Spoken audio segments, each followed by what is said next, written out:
All right, welcome everyone. We're Semblance of Sanity. I'm Caleb. I'm Jacob. And we're here for March Comes In Like a Lion, Season 1, Episode 18.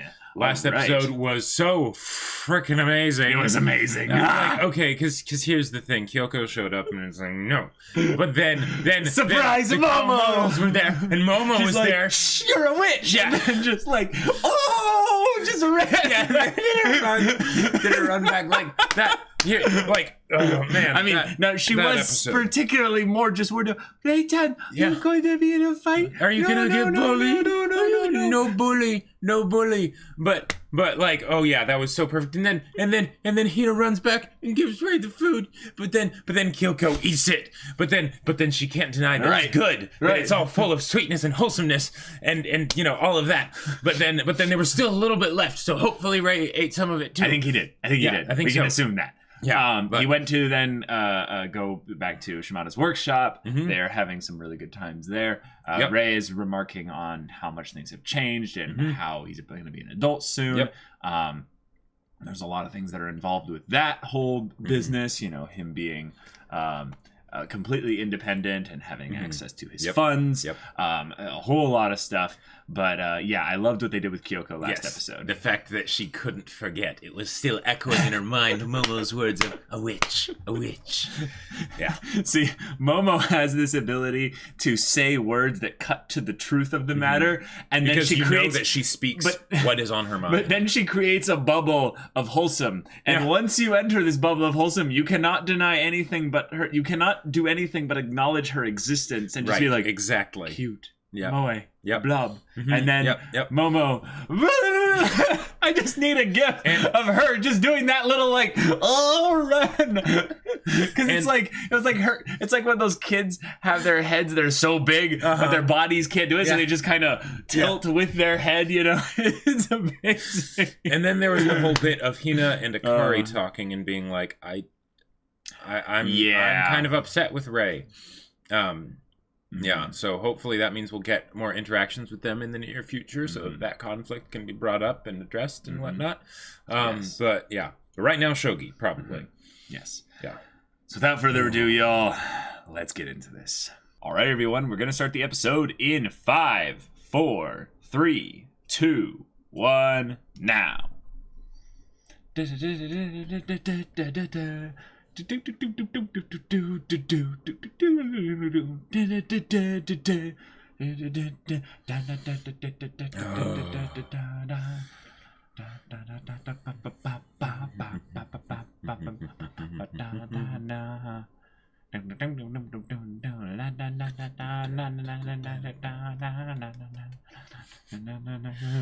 Mom was like, tastes like victory. Yeah.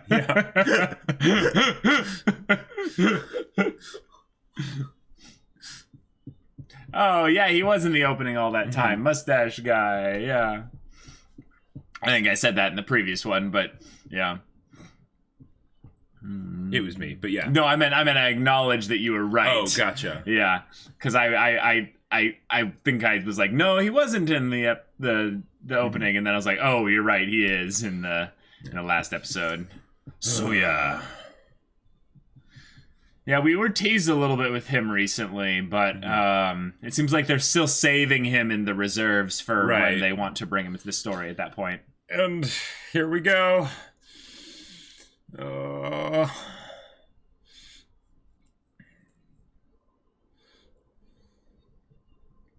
I'm telling you, that, 5 seconds, I want to find whoever decided to do that and shake their hand. Mm-hmm.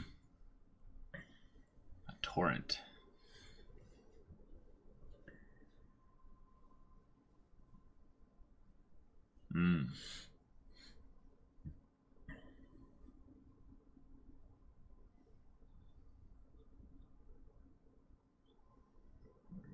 Gotcha.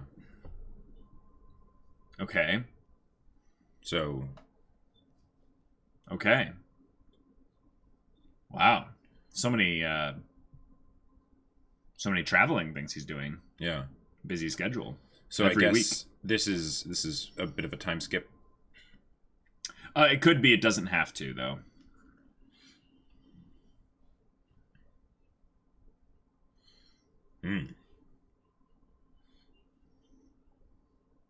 Wrong.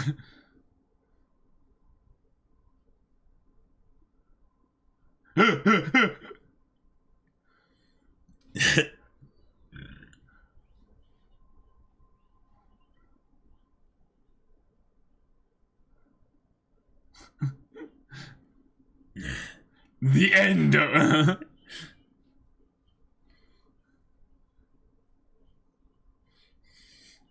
What's with all the flowers?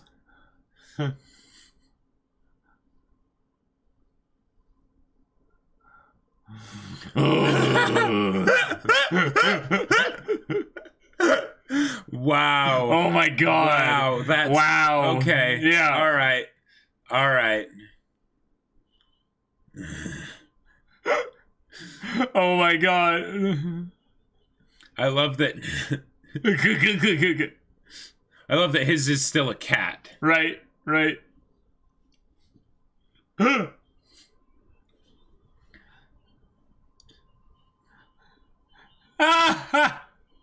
Oh wait, both of them are cats.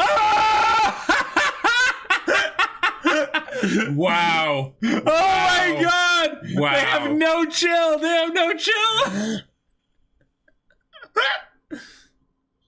Oh, wow.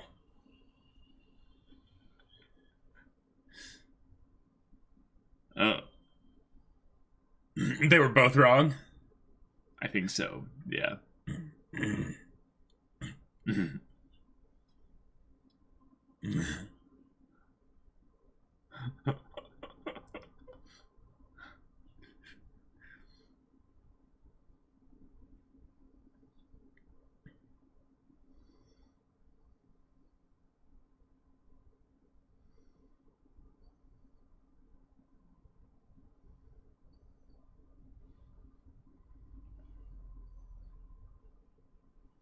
Huh.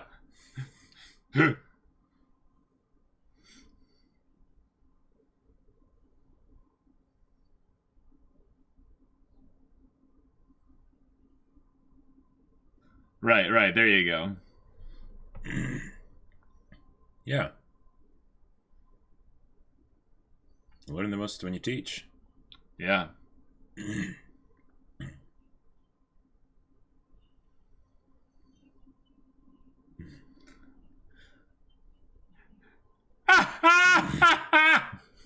Wow. Oh my gosh. Hey, that's my cactus. Yeah. I'm growing it. It's a baby. Mm-hmm. And he slowly Yes. walks it over.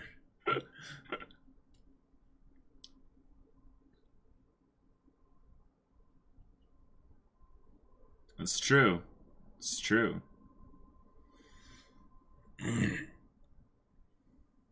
Okay. In words, not in... We're waiting.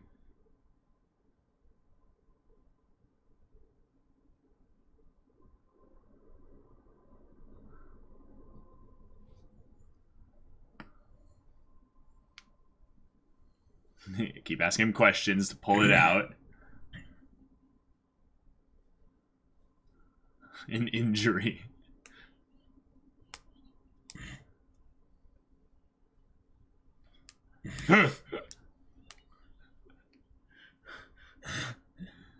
Wow.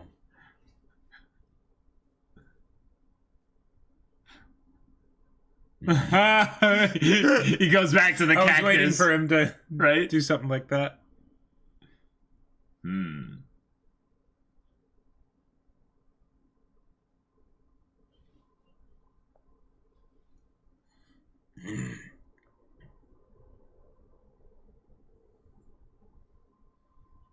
Yeah, let's talk about that. Uh-huh.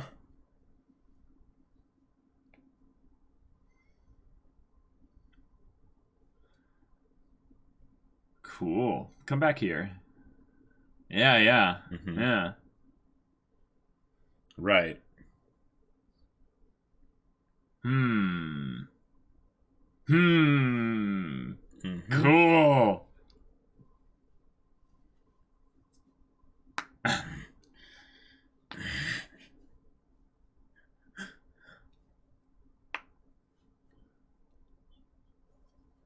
Oh my god, this poor guy. Oh, wow. What the heck? Was he trying to crack what Kiriyama was saying? Maybe.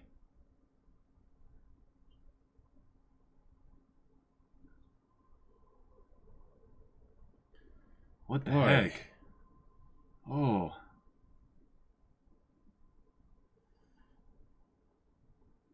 He's almost too tired to drink it.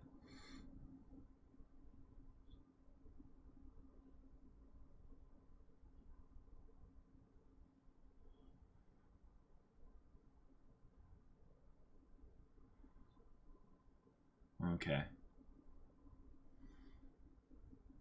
Gotcha. So it's still in the middle of all their matches.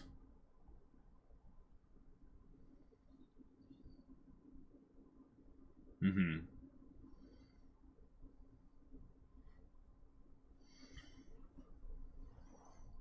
Okay.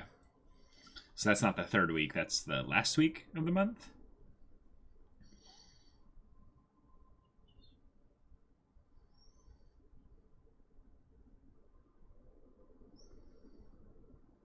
Nice. Yeah. Gorgeous.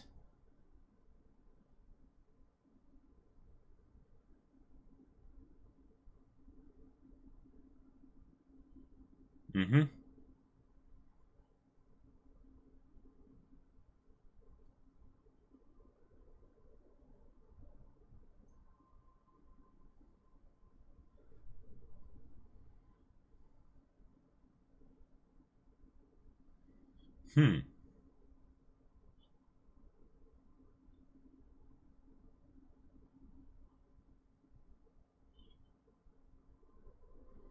Shimada's voice is excellent for this kind of voiceover stuff. Oh, yeah. Exactly why I left. That's probably what he's gonna say. Probably.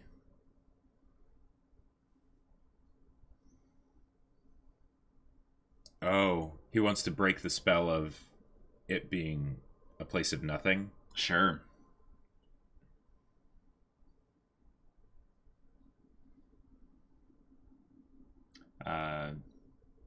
There was a piece missing here. Or had they already been one move in? I don't think that was the board from yesterday. I mean, they said it was supposed to be. Yeah, but there was a... What's with his voice?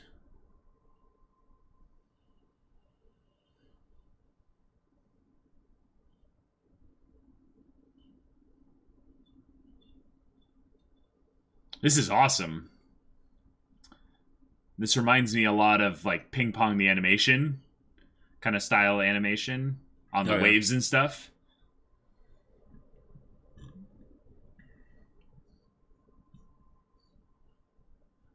Oh, dang.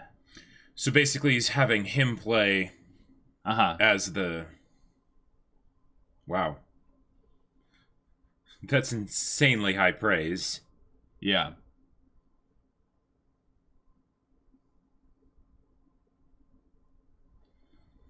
All right.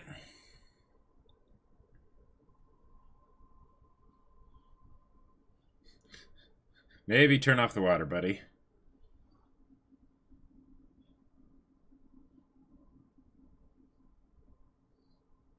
Yeah. The water's still on. I think he's more worried about the fact that he, nearly died.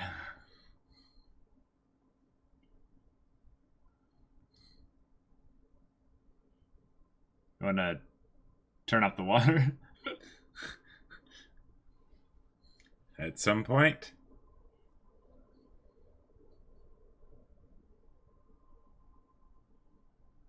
Ah, sure.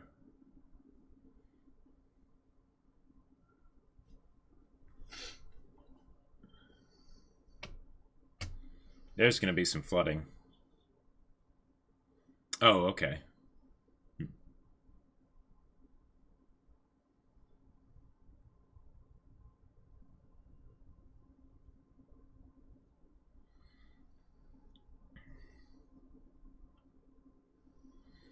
Right. Yeah, so that means he's gaining something by playing you. Mm-hmm. Mm-hmm. It's copy, not steal.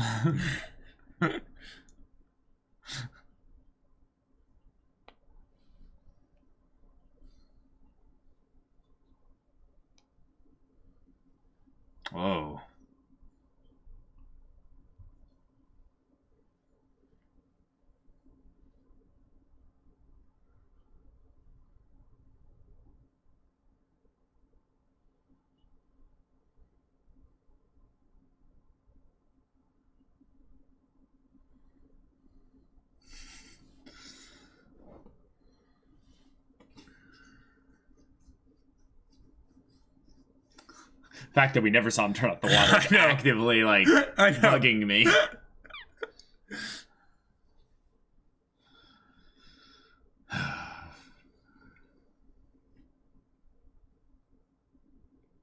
Okay. Gotcha.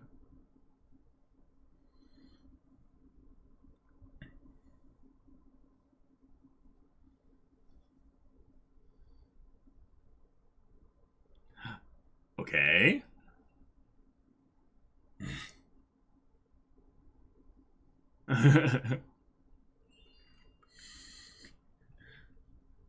To Mouseland. Wow. Mm. Wow. Wow.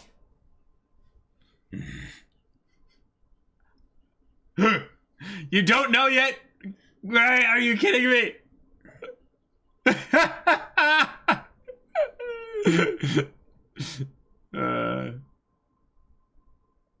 I'm sure that's how most of us like introverts feel when an extrovert kind of just like keeps like coming to these things and stuff like that.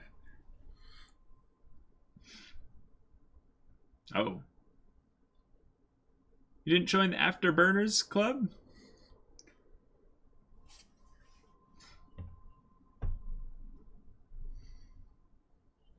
Good. Yep. Yes. Mm-hmm.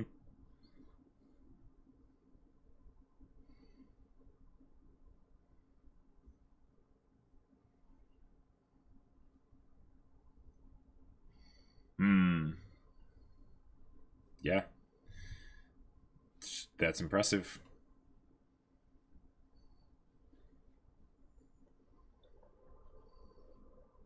Yeah. Oh.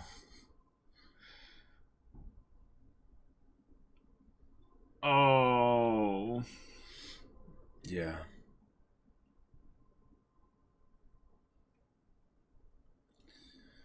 Wow. Mm-hmm.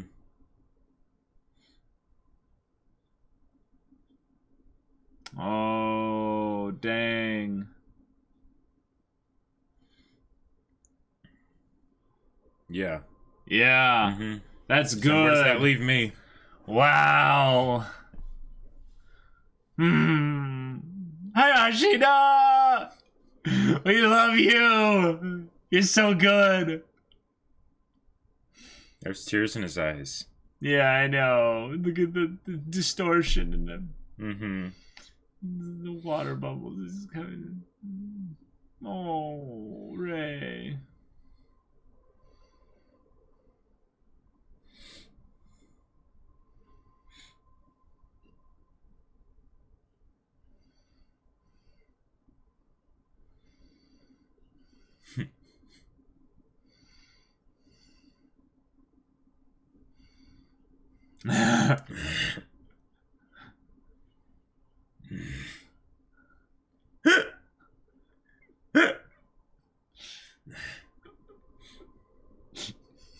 you genius, Hayashida. Yeah. Oh, it's so good.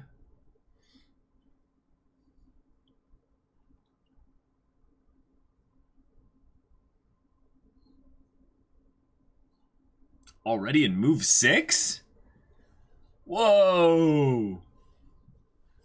Oh, no, wait, that's not move 6. Okay, never mind. I was gonna say.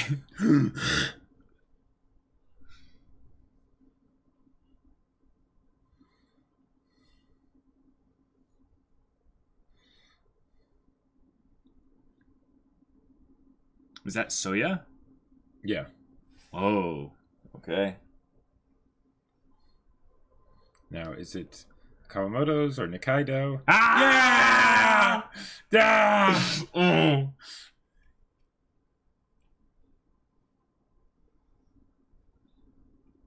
Ah, that's right. Yes. Mm-hmm.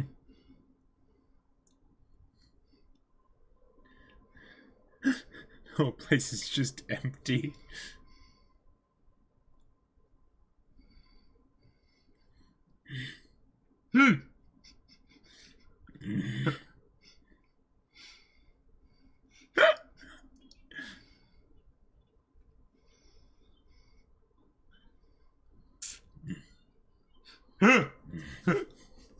Milk. Milk. There you go. Yeah. Yeah, thank you so much. Uh-huh.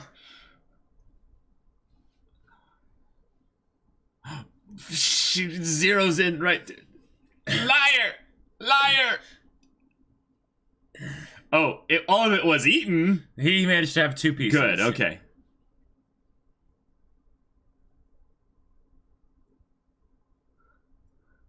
That was clever, Ray. He mentioned the specific one that he did get to have. Mm-hmm. No.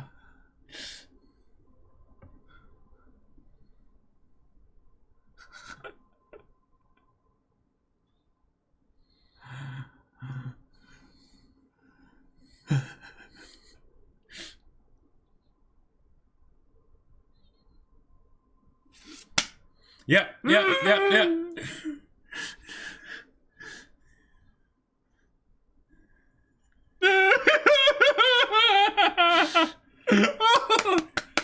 we go. Uh-huh. Momo knew this was why they were going, and this is why Momo wanted to be there. Just like, exactly.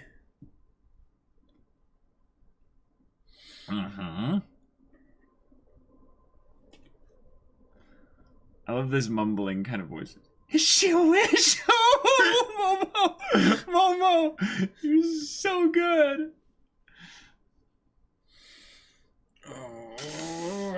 Oh, he's gonna defend her a little bit. Yeah, good. But who is she then? Yes, there we go. Half sister, older sister. Okay. Momo's like, oh. Sometimes. Yeah.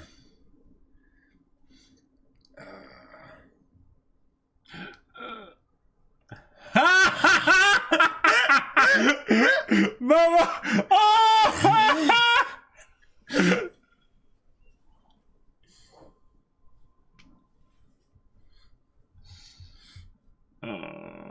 Oh boy.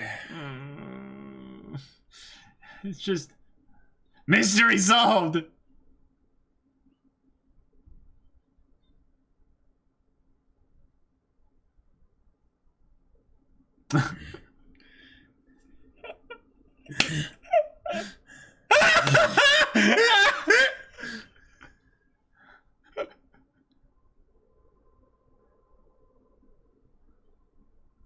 Yeah. Oh my god. At least Akari, knows what's kind of going on. Yeah. Oh my gosh.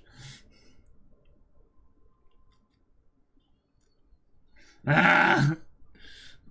Never mind that squirrel. I can eat that squirrel. What? What? Wait a minute. Yeah. Now they have one. This show did all the references in one episode. Oh my god! There's Castle Laputa, like Laputa Castle in the Sky, One Piece, JoJo's, Star Wars. Like, my god. Yeah. Yeah. That's right. Fire. She's from hell.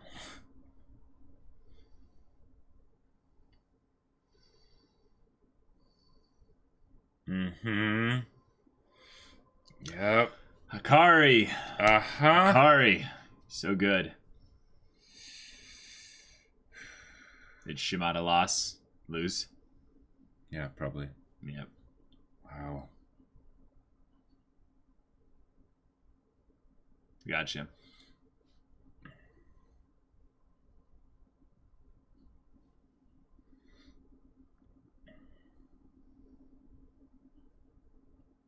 Oh.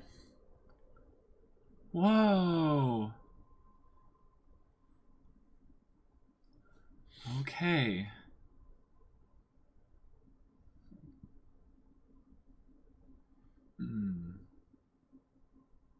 Okay.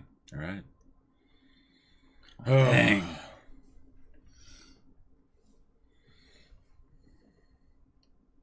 Okay, but Akari knows. Akari knows what's up. That's Well, good. that's the thing I was going to ask once the episode was over. Doesn't Akari know that his family died? I'm not sure. Like, doesn't she know? I'm not sure. Okay, because remember when he took Momo home, because she scratched her knee, and brought Momo back, and Momo's like, yeah, Rei was crying. Oh, and yeah. I think Akari was like, Sure. Yeah, about that. Right. Yeah, she seemed I could to have understand. I could have sworn Akari knew. Yeah, well, and okay, so she probably does, even if... So she knows that that's not the actual, like... Right, she's probably guessed, even if she doesn't... If Rei hasn't told her, probably because of the similarity to their own situation. Oh. With, their so? mom dying. Oh, the family passing away, not the similarity with, not the similarity with Kyoko. No. I was like, what? No. Although who's the Kyoko? I'm glad though that Hina and Momo just don't have to think about that, right. because no. Mm-hmm. Seriously. Okay. Well, all right. So we have a nice little split Shogi versus Kawamoto's episode here. There were a bazillion references in this episode. It was absolutely ridiculous. I was surprised they didn't reference Evangelion or something too, because they referenced everything. Maybe there were some flashing crosses in the background or something like that. Right. I might have missed. But wow. Just wow. So overt. Not even being remotely subtle about it. I feel like that's one of those things where, because this show is primarily a drama and it can be kind of slow, they're like, okay, we've got this point where they're going over Shogi, and some of the people watching might not necessarily be able to track with that. Right. So not only are we have the cool special effects and stuff that we're going to do later when Rei's playing against Shimada one-on-one, but for right now, we need to do something special. So we're just going to put all the references in there. Just all of them. Right. Yeah. It's something where, unfortunately, because we still don't understand Shogi, or more or less, it's not that we don't understand Shogi, it's that they're speaking at a specific level of Shogi where they're not trying to explain to the audience. Right. They're just basically saying, well, then this move makes more sense because of this move. Exactly. And also another thing that I've noticed is that they use emotionally intuitive language to describe specific board states and game states so that we can try and understand those. We can understand the general concept even if we don't understand the concrete details. Yeah, and yet they go into these concrete details a lot in this show, and we have no idea what they're talking about. Yeah, it makes me... So then we end up with scenes like these, and they're hilarious. And the references did seem targeted as well, because this is in a shonen... this is a shonen manga, I believe, even though it's a drama, right? Sure. So they have Star Wars and JoJo's be two of the references that they throw in there. Just, epic battles is what they're going for. Sure, here, that too. Yeah, that's a good point. The archetypal fantasy of good versus evil, right? The people that will never see ideals. eye to eye, no matter what happens, right? Even though those both seemed like Sith at the end. Yeah, because Nikaido had a red lightsaber, so I don't know. Even the shadows over him and stuff like that, he actually kind of looked like a kind of a Palpatine. Because the thing is, we've seen stuff like this where they'll use vocabulary that just is very emotional to communicate what's going on, with things like Your Lie in April. Sure. But in Your Lie in April, that's something where it's more artistic rather than mechanical. Yep. So that's where it can get a little bit more complicated and a little bit hard to follow. So, hence the references and stuff. And then in this episode, they actually kind of called Kiriyama out on it by being like, you're just going to say something abstract and we're supposed to take it as genius or something? Right. And then Shimada actually listened to it and he's like, disturbing. And they're all gab. The idea that he had some idea, even if it was an intuitive one, that this isn't the right place to start the game. And one of the things that I thought was really interesting is then they... Oh! What? That's why the board state was different. They moved the game board backwards. Oh, okay, that could be That's probably it. Because I remember there was a specific piece that was a diagonal off of another piece, and they had another set of pieces that were in a line of 3, and those 3 had another piece that was up from the other side of the board to be able to take on a diagonal. And I was like, oh, this is a different board state. So maybe that's what they did. Maybe they just moved it backwards. Yeah. Okay. And because I like the idea that okay, this is all right. Ray is the main character in this story. Yes. And they're doing aspects along with the drama of the sort of sports style tournament and whatnot and everything. Mm-hmm. So naturally there needs to be some, or it doesn't need to be, but they're making it, they're setting it up as if there is some latent ability, you know, that is untapped potential within Ray that needs to be drawn out.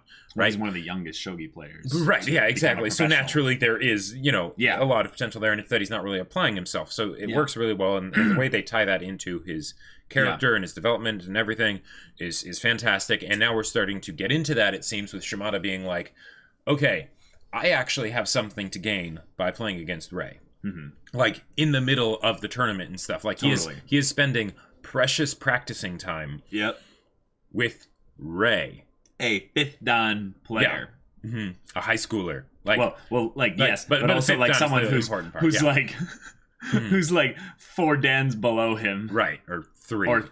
Actually, yes, he's still 8th Dan. Even though he beat Gojo, he doesn't move up to 9th. Yeah, I think it's more of like a. It's not like just on a one match. It's not like a point system. It's like an evaluation thing or something. Yeah, or like just over the course of the season, like you can potentially. It would have to be a point thing because it's dealing with numbers here. Well, sure, but yes, but that's huge that he is playing against Ray when like he's in the process of fighting against the shogi player.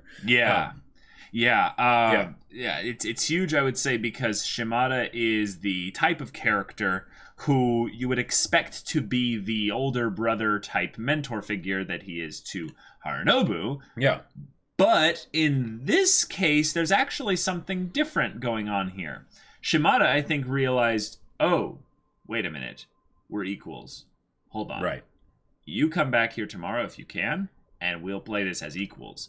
And Ray was not prepared for that. Mm-hmm. Ray basically was like, yeah, sure, I'm free. And then Shimada just goes, torrent waves. And he's like, oh my god, I was not ready for this. I've been playing regular people, and who is this like rank A, like demigod of shogi? Yep. So he gets overwhelmed with that. And I kind of wish we had gone into a little bit more literal diatribe around what that was about. Whether it was like offense or defense or things like that. No, sorry, I meant around Ray's reactions to Shimada's thoughts, not just getting overwhelmed, but why he was getting overwhelmed. Oh, like I can't keep up, or or something like that. Because when they go into the whole talks about Shimada's town, his hometown, there was this underlying sense that Shimada lost something at some point. Like either he lost his connection to that place, or he basically felt like someone who had a hollow place somewhere, and this location, his hometown, had some connection to it. Right. And they danced around it, I feel like, so much so that I kind of lost track of what the actual point of the scene was. Well, except they teased his little thing of like, it's exactly like that. And I was like, exactly like that because he left? So I felt like I was either filling in the blank, but then I thought back on it, I'm like, wait, no, it's not a fill in the blank. It's a exactly like what kind of thing. I feel like it's that he left.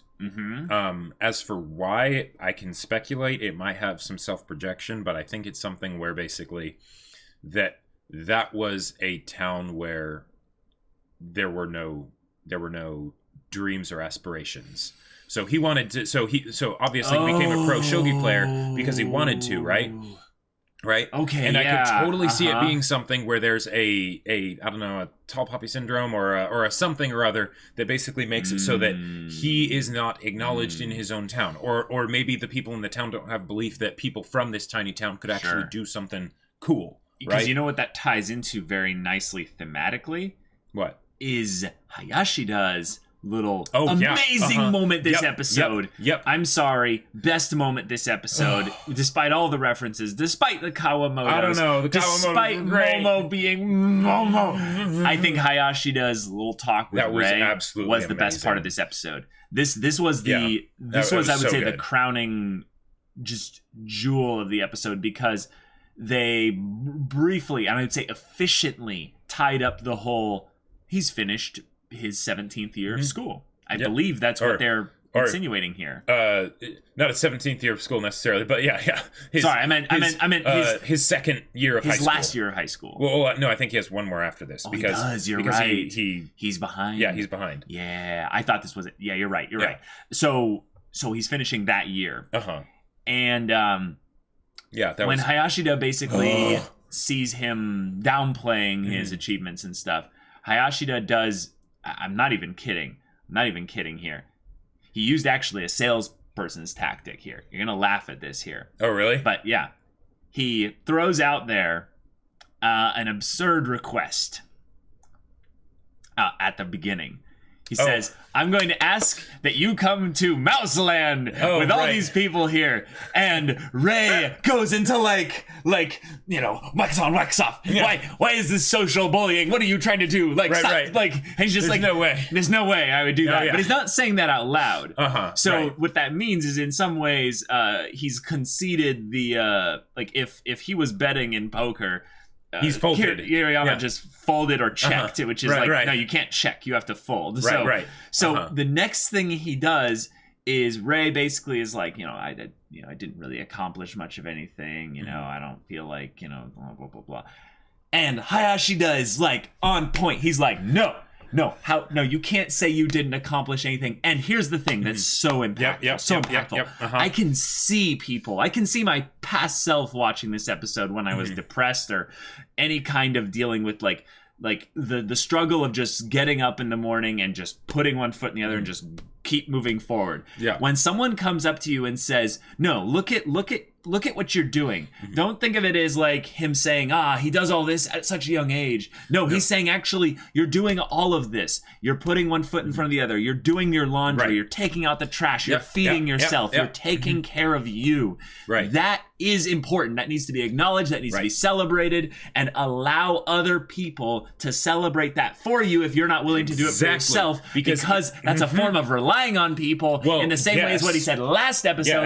Is like, if you're not willing to rely on other people, how can they rely on you? And Hayashida has, since the beginning of this show, shown that he has a little bit of an inferiority complex towards Rei, because he's so impressed with how Rei has done all this stuff, despite a lot of those things being dreams of his from way back in the day. So this all ties into Hayashida giving this amazing and that's why. And then, and that's, can I finalize the salesman thing? And then he sneaks in the Odin.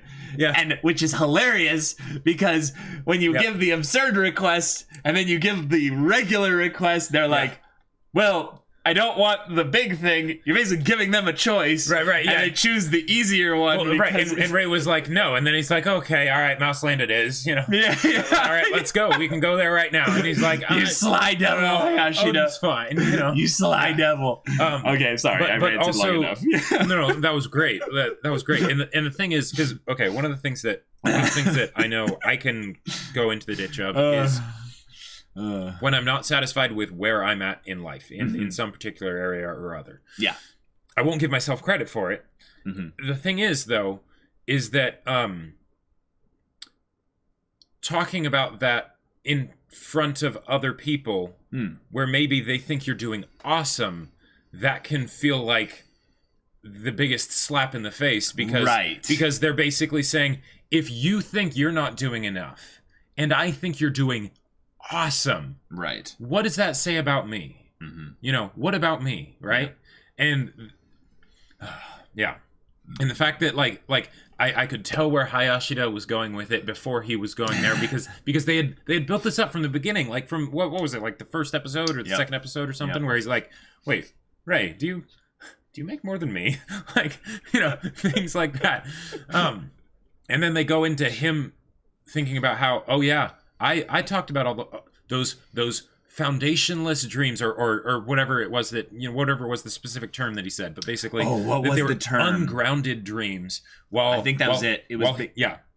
While he hung out with his friends and played video games and read manga and and didn't take out the laundry, or didn't do or take out the trash, do the laundry, all that stuff.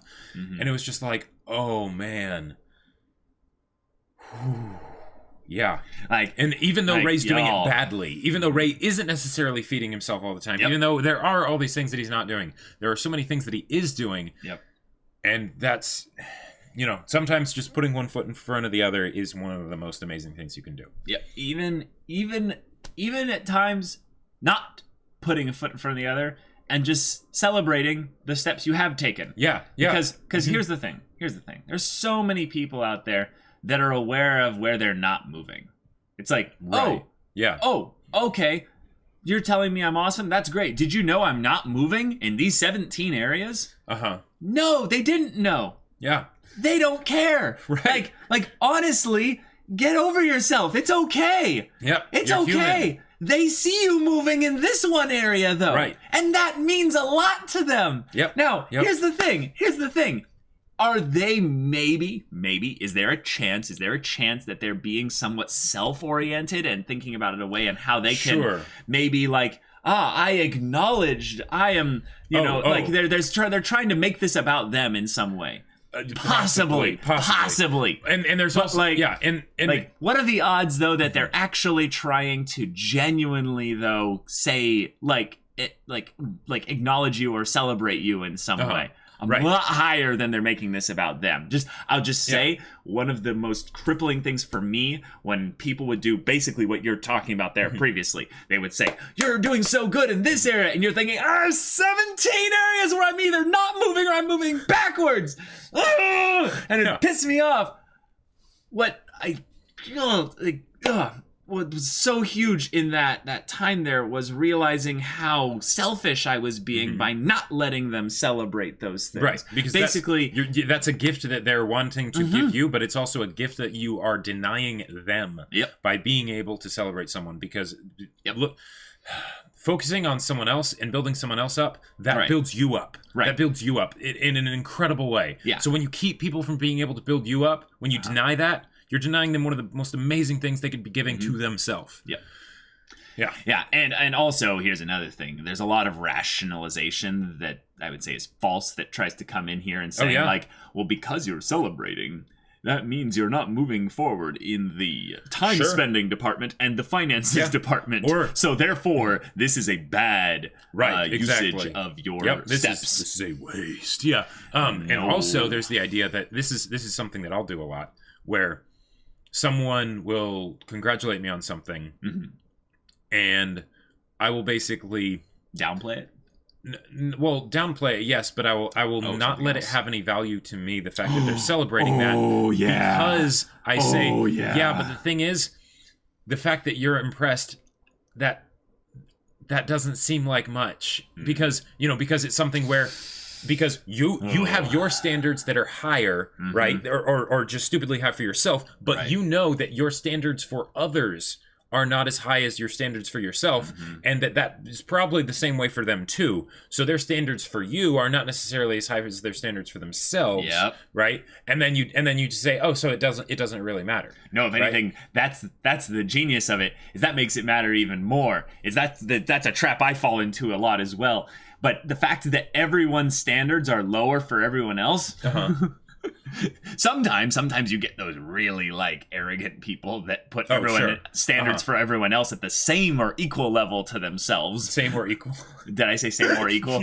I meant same or greater. Same or greater. Yes, but that's barely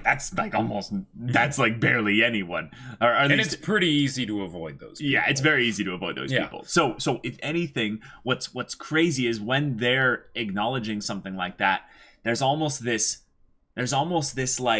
yes and opportunity. Jacob's been teaching me a lot about how improv has this yes and principle. By you acknowledging that, there's this really cool thing where you don't have to sidestep it.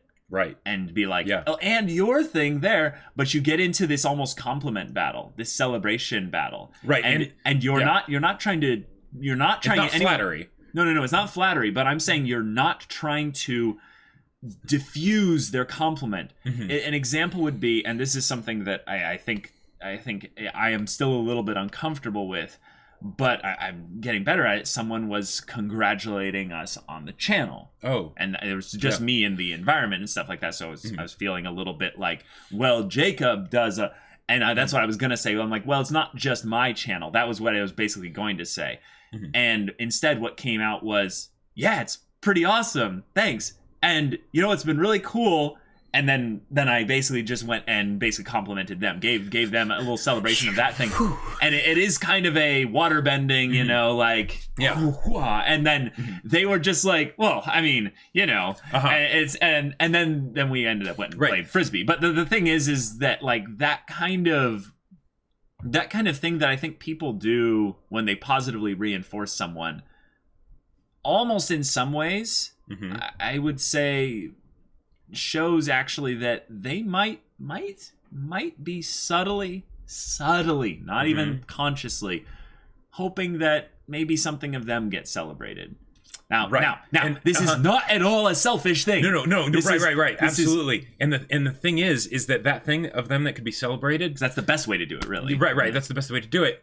And the thing is, it could be something as simple as celebrating how nice they're being, of acknowledging something about that, like that's awesome in another person, right? Yes. Like because the thing is, once if you have something where you can turn around and genuinely compliment something that they're doing as well, right? Or just, you know, and give them any kind of compliment. Sure. You're technically ahead at that point, right? You've doubled them down, right? And that's what can make it so awesome, because just the fact that you're basically accepting what they said, that is saying your words have value. I value your opinion and your judgment. Right. So the fact that you gave that compliment, it means a lot to me, right? Yeah. You're basically saying, I hold you in high regard. Wow. Right? Yeah. You're saying that right after they say, I hold you in high regard, at least in this area. Yeah. So that's huge. And then if there's anything on top of that, you can make their whole day. Yeah. But yeah.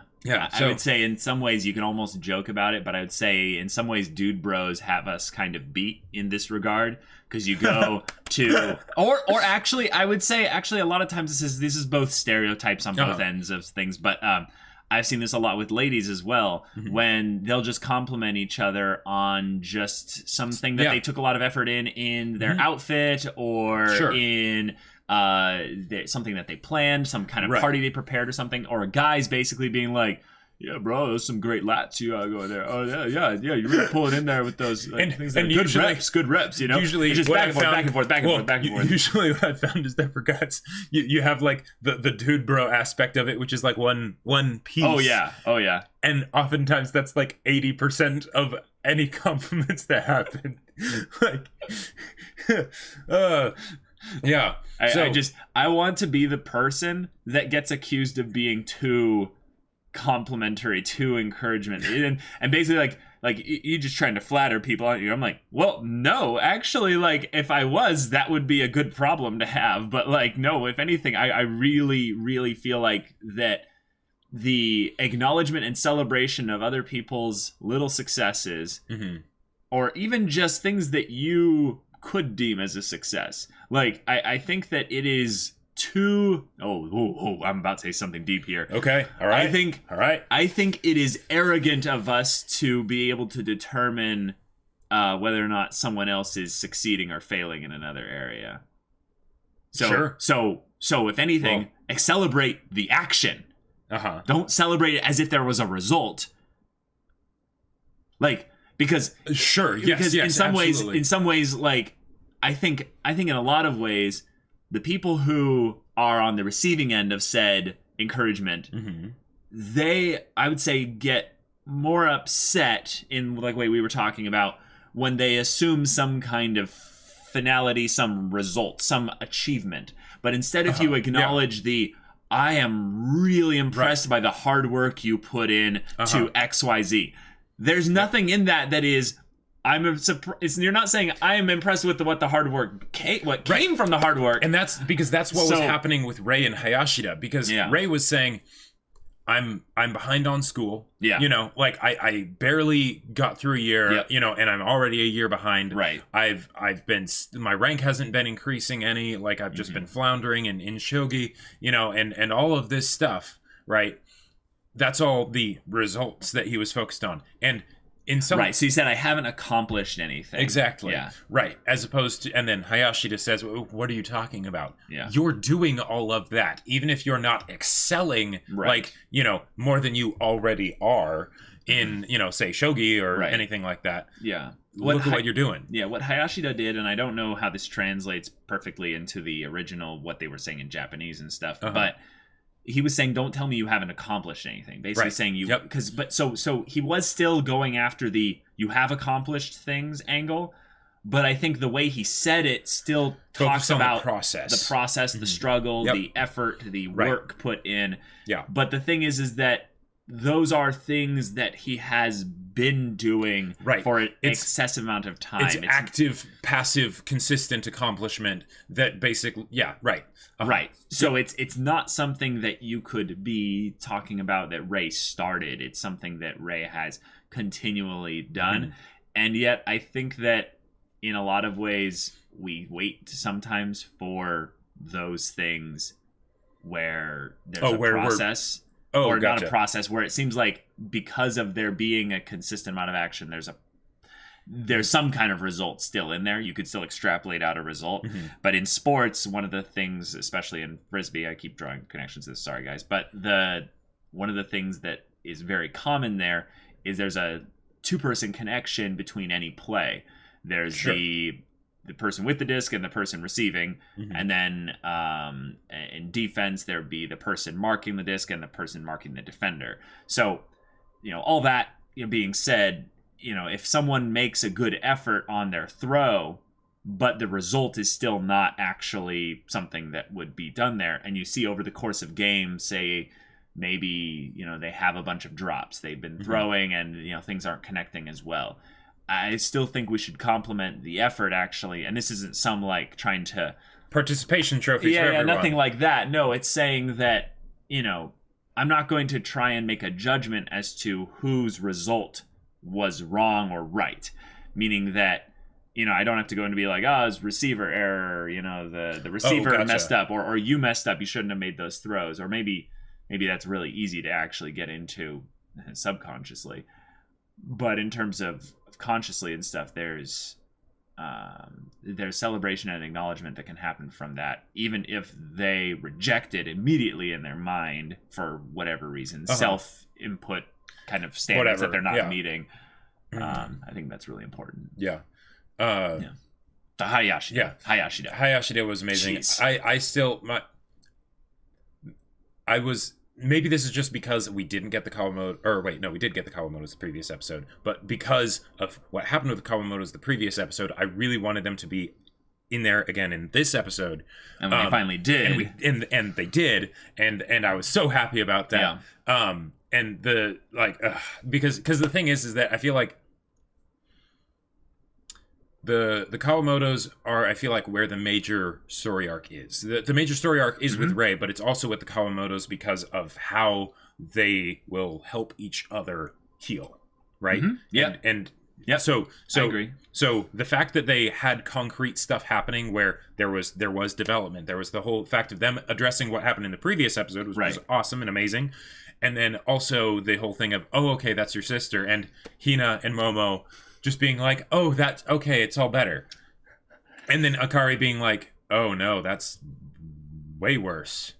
Gotcha. That's why you left. She said that out loud, and then she realized, wait, they're enjoying this too much. I don't need to go and put a damper on their flame. Right, or it might have been one of those things where it was just sort of like, you know, like smiling while they're saying that and just sort of, you know, you think she was thinking I'm pretty it was worse kind of thing? Yeah, I'm pretty sure she was thinking. Oh, I think she said it, but I mean, we can go back and check. But that was great, and the fact that she has that information now is good, because the thing is that because I want there to be conversations between Rei and anyone from the Kawamotos, really, but mainly Akari, because she's the one that could probably handle it a lot better, you know, about the stuff that they're all going through. Okay. Because I feel like that's where the healing will be able to really start happening and go into the next stage of it. So the fact that she knows that, awesome. Yeah. Okay, so big kind of moment, I would say, for the show, and having, I would say, Akari having that kind of realization, though. The thing that I would say is a little bit curious, and I almost want people just to let us know if we should know this already. If she knows that Ray's family died? It changes a whole lot if she knows already that Ray had a sister, he had a family, they died, he was, put into this whole thing there. If it's something that we just don't know yet. Right, if Akari's just like, I know something really bad happened, but I don't know what, kind of a thing. Yeah, it just bugs me that for some reason I don't remember whether or not they know, which I think means that they don't. But right, I'm certain that Hina. Well, you've and seen Momo, this. You've seen this first half of the season twice now, so right. you so should know. I'm certain that Hina and Momo don't know. Yes. But there was the part where Hina noticed that Ray was crying when he was asleep. So and they both noticed, or at least Akari noticed. Or Hina told Akari about it. No. The Momo. The Momo there, thing. And Momo talked about it. Right. So I'm almost positive, because Ray wouldn't talk about something like that. Like, unless the only way where I could see it potentially happening is that when he got really drunk at the place where Akari worked at, if he said so in that sense, I feel like they want us to not know. Okay. But if they wanted to do a reveal of Akari being like, yeah, you kind of talked a bit, when I was like taking you home that night. That's the other thing. They don't know anyone that Ray is connected to. Like, until Harunobu came to the Nikaido house. showed up. Yeah. Mm-hmm. Is Harunobu or Nikaido his first name? I believe it's Harunobu Nikaido. So Nikaido is his first name.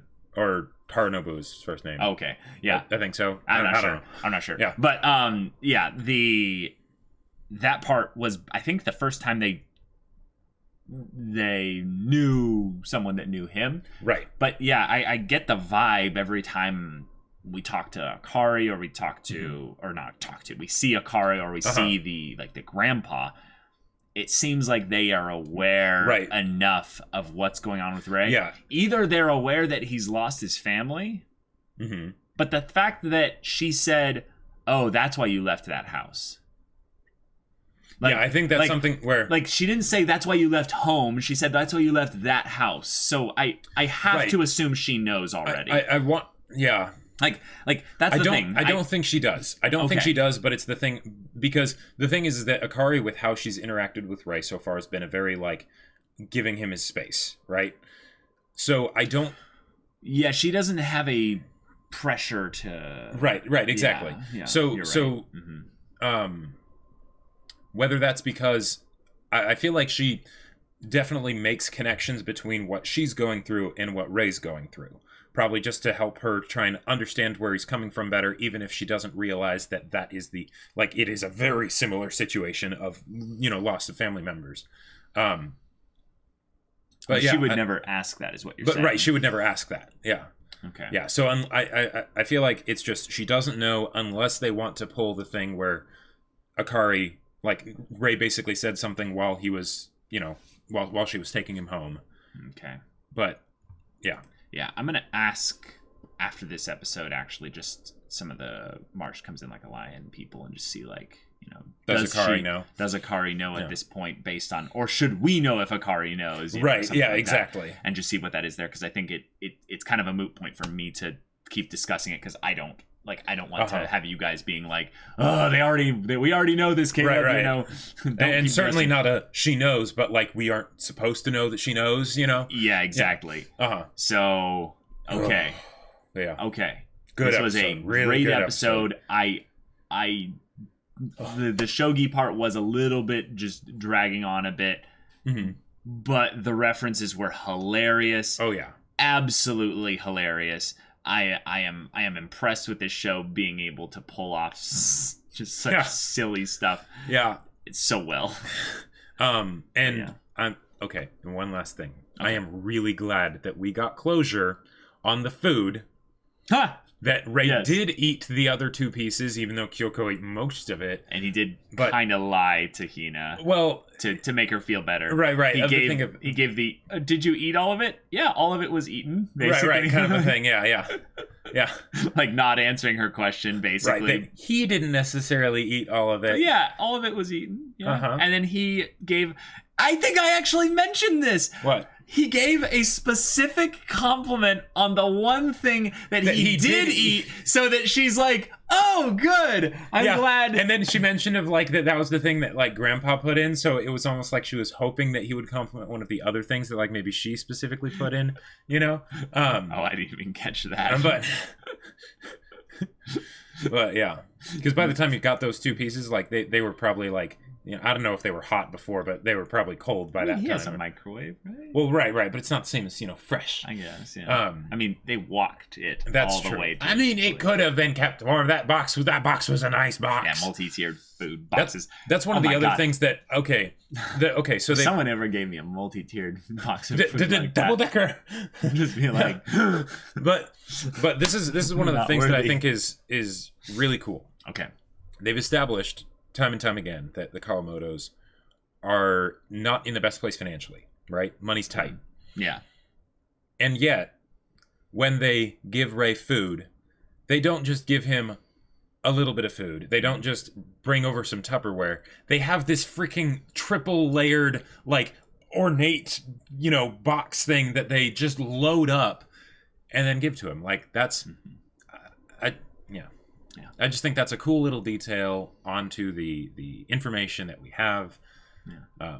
Shows how much they care. Yeah, it shows how much they care. It shows how much I think specifically Hina cares. Mm-hmm. One of the things that's really sweet about Hina is that she kind of crushes on Ray. Uh-huh. And yet it's something where it's like, okay, we get it. We get it. And Akari kind of gets it. Mm-hmm. Even though she was like, just fawning over the baseball boy, Right. And it's like, oh, that's cute and stuff. Mm-hmm. But Akari, in some ways, is like, I can't budget out all this crazy stuff for you. So, we need to, like, she doesn't she doesn't put a stamped foot on her dreams and stuff like that. Mm-hmm. But the way Hina described it, at least from my perspective, was that they were doing stuff like this already, so if anything, they gave him some of the extras, and they were having the cheaper sushi, mm-hmm. So they were able to make a lot of it. Yes, exactly. Yeah, and it's that